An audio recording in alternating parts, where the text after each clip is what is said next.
I did a little bit of this last year, but I think I'm going to talk about what it means to be a clinical trial participant. And then I'll spend the latter part of my talk talking about some of the trials that we have in development and where the field is headed.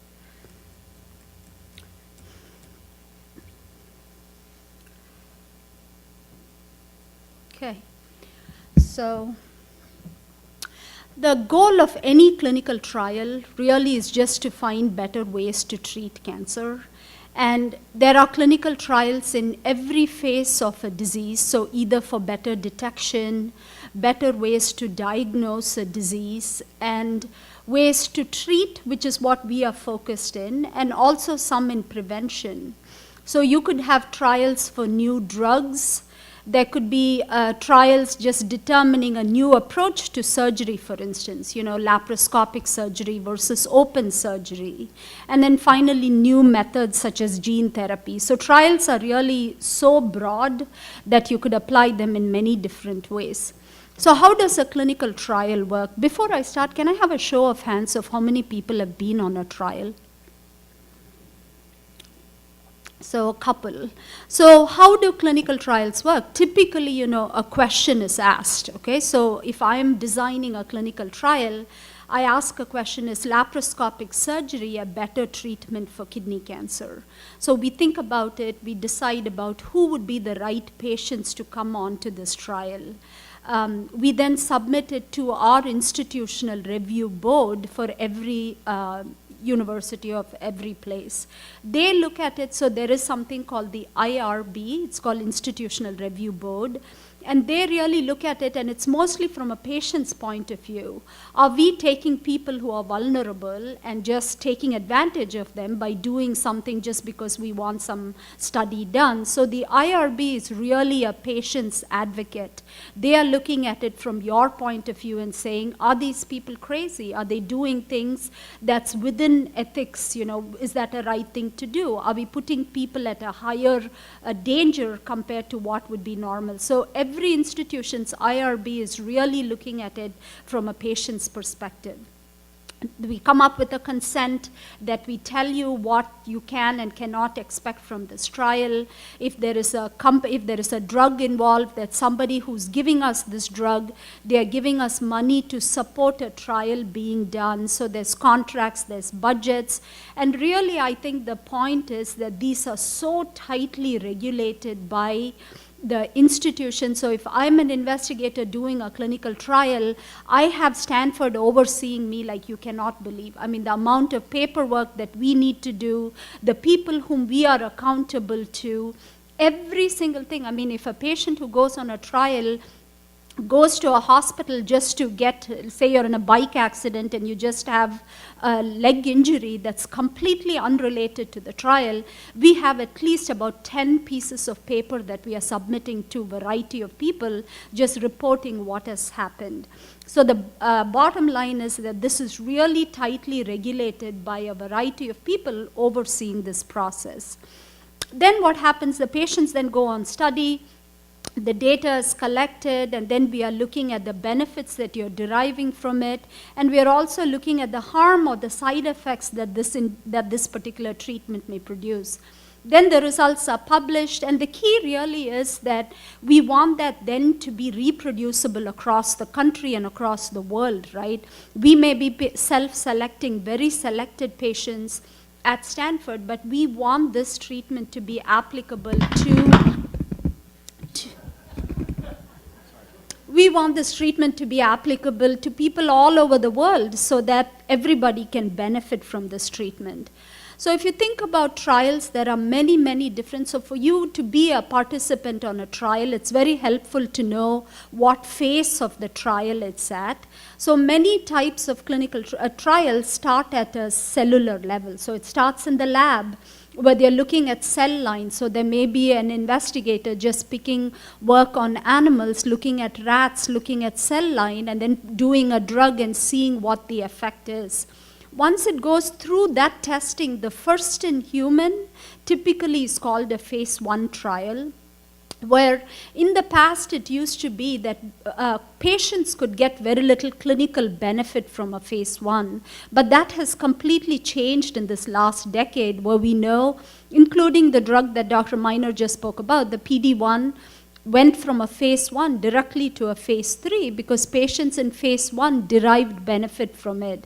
But the whole intent of a phase 1 is to look at the safety of the drug. Can we give it orally? Should it be given intravenously?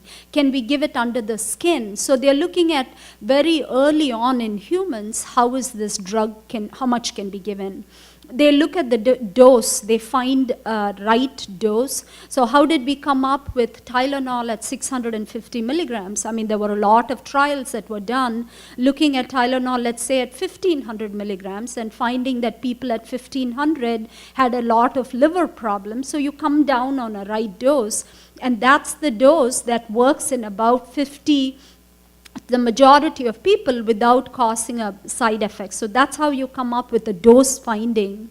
And typically phase 1s include tumors of all different kinds. So if you're on a phase 1 trial, there may be patients who have kidney cancer, there could be colon cancer, breast cancer, so they're including all patients with malignancy, and then they are looking to see how safe it is, what's the appropriate dose, and what the safety of it.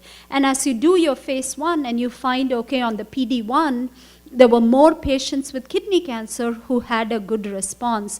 Now it's then going to move to the next phase where they're going to select just patients with kidney cancer alone. So that's how you go from a phase 1 to the next 2, which would be a phase 2 trial.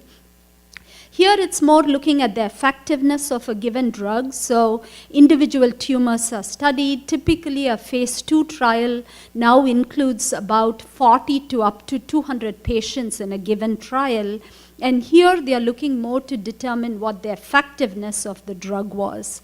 Once that's been determined, then you go on to this larger trial or this phase 3 trial. This is the most definitive way for a drug to get approved.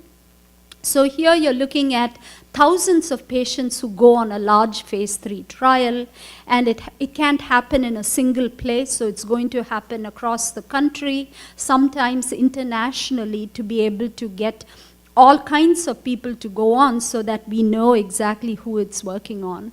And unfortunately, at this phase of development, this drug has to be compared with something that's either considered standard, or if there is no standard, it would be compared to placebo. So I know that's the hardest for any patient to go on a trial to see that they may have a placebo as part of the trial.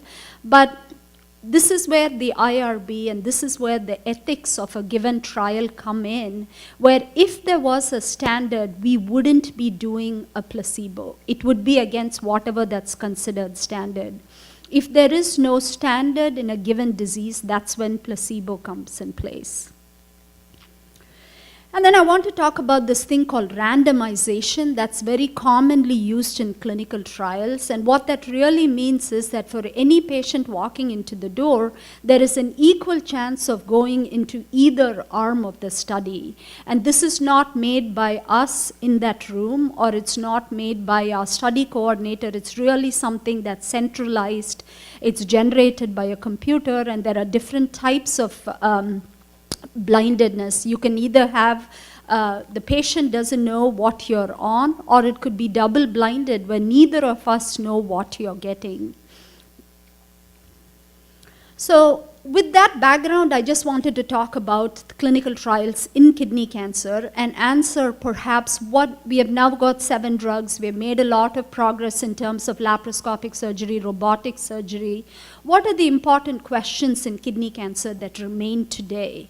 So I'm just going to address a few. Obviously, in the short period, you can't cover the entire clinical trial, so I'm just going to give you a little bit of breadth of what is out there.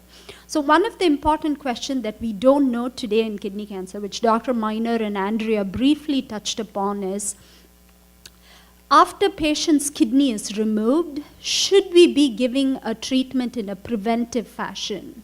So we know that based on the size of the tumor, there is a certain risk of the disease coming back. So these are for patients who have no spread, your tumor started in the kidney is removed, and we don't find any evidence of spread anywhere. Is there a role for giving you something in a preventive fashion?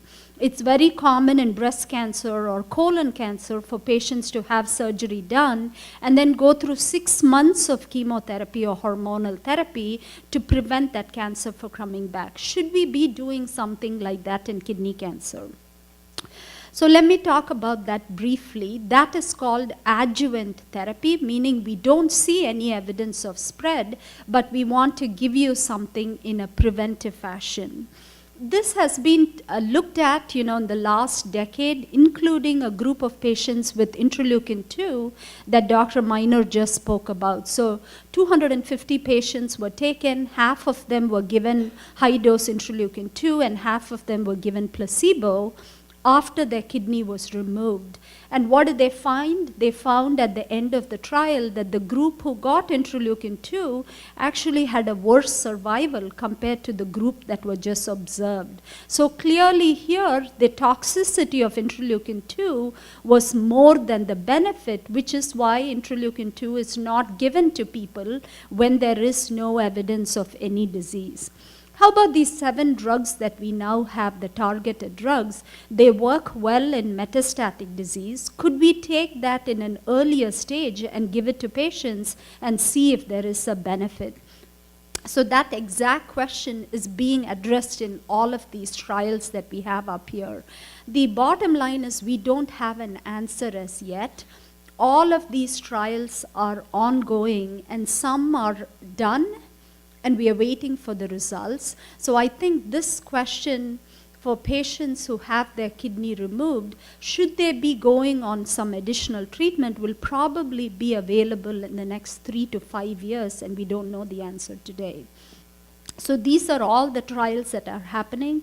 So there was a trial that started in 2006 that took people who had their kidney removed, and they were randomized to either sunitinib or sorafenib or placebo for 1 year. This trial is done and completed, and we are waiting for the results on that. Similarly, there is a trial looking at sorafenib after kidney removal, sunitinib versus placebo, that's still ongoing. We just completed this large trial at Stanford looking at patients who have their kidney removed, and they were randomized to either pazopanib or placebo. That trial is completed. Our new trial is going to be looking at axitinib, so Inlyta versus placebo after the kidney is removed. So there are many ongoing trials asking this question. We don't have the answer. So the standard of care today is after the kidney is removed to be watched closely. How about kidney removal in stage 4 disease? So we know from the day's presentation today that 1/3 of patients, when they are diagnosed, have their kidney already have the kidney in place, but the disease has spread elsewhere. Is there any role in kidney removal for that group of patients? And we actually have 2 trials. You have seen the slide before. This is a trial that's going to take patients who have stage 4 disease. They will get randomized to either having their kidney removed, followed by giving them sunitinib, or just sunitinib alone, and ask the question, if you have stage 4 disease, is there any value in having the kidney removed? So this trial is ongoing, and hopefully this trial will give us an answer as to whether the kidney should be removed if something has already spread elsewhere. The second trial is not asking a question as much as to whether the kidney should be removed, but more look at the timing of kidney removal, okay? So it's a similar group of patients just like the first trial with metastatic disease, but this trial takes people, get their kidney removed first, and then give them sunitinib, versus giving them sunitinib first, and then after a prolonged period of time, take a look and then get their kidney removed. So it's not asking so much whether it should be done, but looking more at timing. So again, we don't have answers for you on these. These are ongoing questions. Now I'm sort of just going to give you a flavor of some of the clinical trials that are out there. And one of the difficulties, I think, is for you as a given individual patient, how can you find out what trial is out there and what would be a good one for you?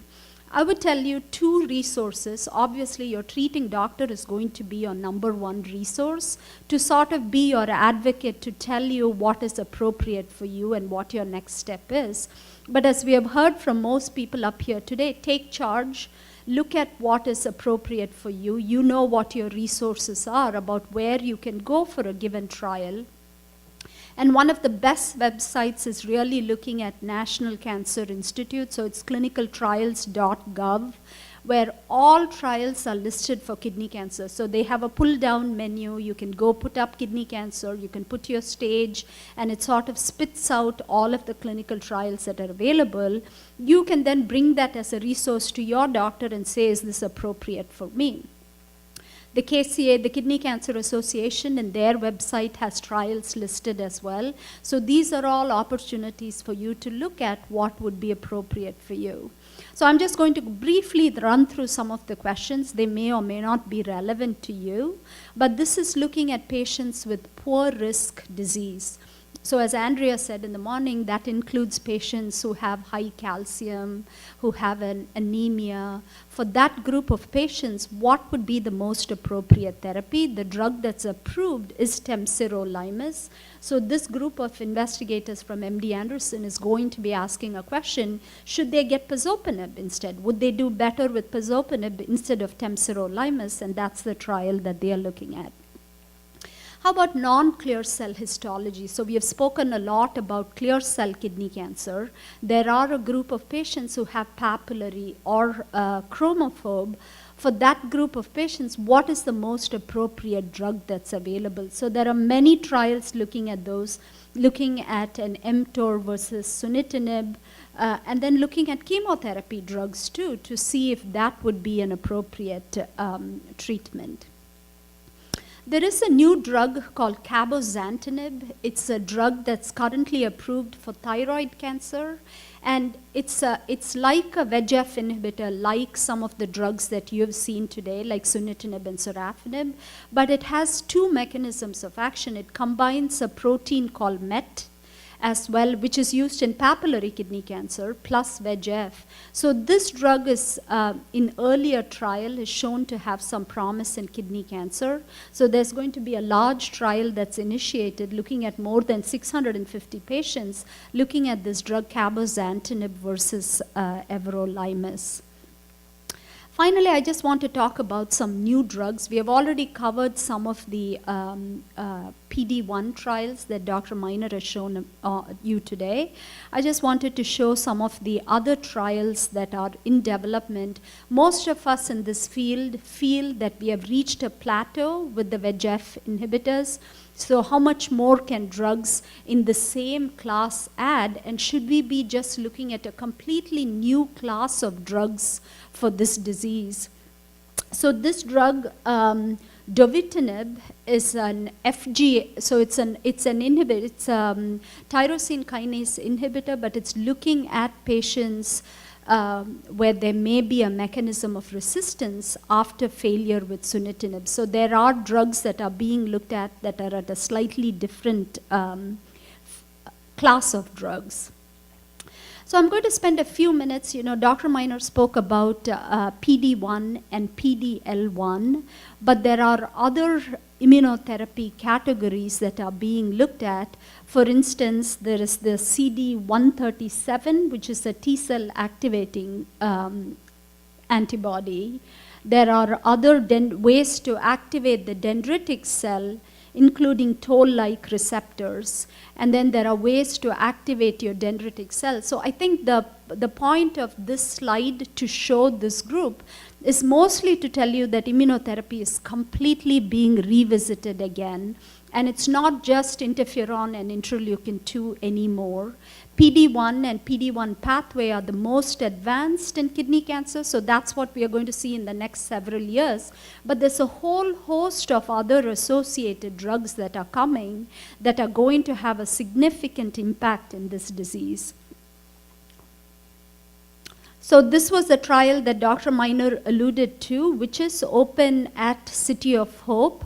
So for many of you who won't have access to a PD-1, looking at trials like this is very interesting, where we know PD-1 has activity by itself. So now this is a next generation where they're trying to combine it with drugs such as sunitinib or pazopanib. So certainly be on the watch out for drugs like this, which allows you access to get some drugs that, you know, the phase 3 trial which is going to get PD-1 approved, you may not be eligible for it because you may have had more than a few treatments, you may have had everolimus, but this is one way to get access to this drug where you'll have to have it combined with something else.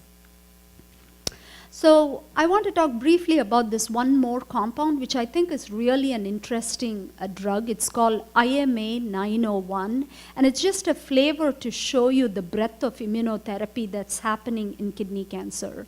So this is a vaccine, so it's taken off the shelf, okay? It's made of 10 different peptides that we know are expressed in patients with kidney cancer. So Dr. Minor showed you the AGS, which is individualized. It's taken from your own tumor, but this is off the shelf. We know that these proteins are generally expressed in kidney cancer. So this is IMA 901 is going to be a vaccine with 10 different tumor peptides.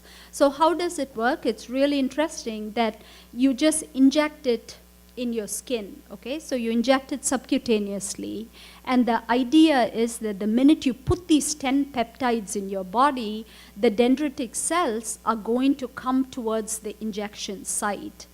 Once they come there, they are then going to go to in the lymph nodes. These dendritic cells are then exposed to these different 10 peptides, okay? Then they are going to then convert this inactive naive T cells, they get activated T cells. These then go back to the lymph nodes, and from the lymph nodes, these activated T cells are going to leave the lymph nodes into the blood, and because they have these 10 peptides that they remember, they are now going to go and they're going to go on the tumor cell and ultimately eliminate the tumor cells. So vaccines like this are really interesting, that early trials have shown some benefit for this, that it's now moving on to the phase 3, as Dr. Minor showed, combining this IMA 901 with a standard treatment like sunitinib versus sunitinib alone. The second trial, he already showed you about the AGS, so I'm going to skip this. And then last, I just want to leave you with this thought that the other way that drug development has gone on is to take these antibodies and sort of mix them with a toxin. Okay, how can we take advantage of our technology where we can direct the toxin just to the tumor cell and not to the rest of the body? Wouldn't it be nice if you have a drug that has no effect on the rest of your body but just on the tumor cell alone? This is not a dream. It's already happened in a disease called Hodgkin's lymphoma, where we know, or a non-Hodgkin's lymphoma, where we know that the tumor cell expresses an antibody. So there is now technology where there is an antibody to this antigen, and this antibody is now linked to a toxin. Okay, so the idea here is they'll give you this drug conjugate, it'll go into your body, and it'll specifically seek tumor cells that have that specific protein on it. And once it gets into the tumor cell, inside the tumor, the toxin is released. So here you'll have a drug that works specifically for the tumor and won't affect your normal cells. So this drug, it's called brentuximab. It's already approved for diseases like lymphoma. It's the same principle that's being looked at in kidney cancer. So the antigen that's being looked at here is something called CD70. And it's thought that maybe about 30% of kidney tumors express CD70. So if we take your tumor, stain it for CD70, then you're a candidate for this study. And we are doing this trial in combining it with everolimus in patients with kidney cancer, provided the tumor stains positive for this antigen. And then you know about the BMS trial, which is going to look at the PD-1 versus everolimus. And then I just want to stop with this one last trial, and then I'll finish up with this. So we know that when mice have been treated with large fractions of radiation, so here is a tumor, and the mouse is being treated with very high doses of radiation. One of our scientists at Stanford, his name is Sam Strober, when he studied this in his lab, they gave a high fraction of radiation, and when you do radiation to a tumor, it releases all these antigens, okay? Your T cells are learning about it. It's exactly like the vaccine and the tetanus shot that Dr. Miner described. So when you radiate a tumor, it's releasing all these antigens. Your T cells are getting memory about this antigen that's being released. So what they did here was they removed the T cells from the mice. And then they give the mouse chemotherapy with this drug called Cytoxan. And what the Cytoxan does is it takes away all the lymphocytes in the mouse's lymph nodes, and then they give the T cells back to the mouse. So the idea here is that these T cells, which have seen that tumor antigen, is going to go back, get repopulated, and it's going to fight the tumor cells. So here are the results of what was seen in the mouse. So I'm just going to walk you through. This is a group of mice that have just been treated with radiation alone. So all these circles that they have is tumor, and they're looking at it with time. And as you can see, the radiated animals eventually die with overburdened tumor. Here they take radiation plus this drug Cytoxan. And there are a few of them who have done well, where you see nothing up here, but still a majority of them die over a period of time. The last group is those who have been radiated, who have gotten Cytoxan, and who get the T cells back. That group has had it looks pretty good. You know, most of them have no tumor up there, and you can see that this is very powerful strategy that's worked in the lab. Can this be reproduced in humans? We are starting a pilot trial at Stanford with an identical approach. So you need a site that can be radiated. So whether it's a bone, whether it's a lymph node, but the key here is it needs to be a high fraction of radiation. So you radiate it with CyberKnife. And the idea is that it would release these antigens. 3 weeks later, we collect patients' T cells via this leukapheresis, and then we give them Cytoxan, and then give the T cells back. This trial is probably about 2 to 3 weeks into starting, and it's certainly something that we are hoping that patients would benefit from. I think with that, I'm going to stop, and I'd be happy to take any questions before we move on to our last speaker.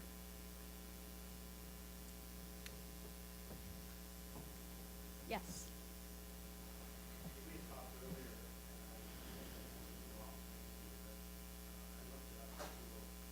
Several months ago, there was a lot of media hype about CD47 protein. Mm-hmm.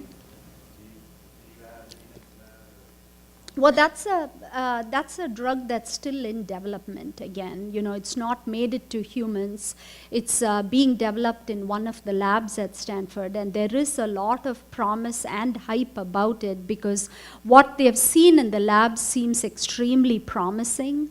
And the beauty about immunotherapy, as we think about it today, is that it may not be limited to just one disease like melanoma or kidney cancer. It may be more broadly applicable, as we have now learned from PD-1 being effective in lung cancer and ovarian cancer. So this drug is being developed for a hematologic cancer. So they're going to be studying 2 different groups of patients, mostly targeted towards the hematologic malignancy, but there's going to be 1 group for solid tumors as well. And the last I heard was that they're looking to start sometime in mid-2014. Yes. When and how is that collected? Is that doing surgery, with pathology, or? So for the AGS trial requires that the kidney be removed. So it's at the time of nephrectomy. So that's when most of those are done. There are some other trials. We haven't gotten to the point where it may be a trial that's applicable for any metastatic site, may be very similar, but this particular trial is only for patients with their kidney removal. They want a large amount of tumor, and it's being done at the time of nephrectomy.